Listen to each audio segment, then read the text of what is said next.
ময়মনসিংহের ভালুকায় ব্যবসায়ীদের সাথে মতবিনিময় করেছে ভালুকা উপজেলা বিএনপির ধানের শীষের মনোনীত প্রার্থী ফখর উদ্দিন আহমেদ বাচ্চু।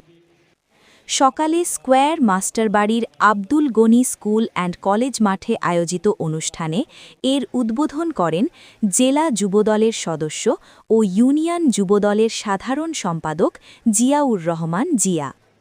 ভালুকা উপজেলা বিএনপি সদস্য ও ইউনিয়ন বিএনপির সহ-সভাপতি আব্দুস সাত্তার মাস্টারের সভাপতিত্বে প্রধান অতিথি হিসেবে উপস্থিত ছিলেন ভালুকা উপজেলা বিএনপির সাবেক সভাপতি ও বিএনপির মনোনীত প্রার্থী ফখর উদ্দিন আহমেদ বাচ্চু।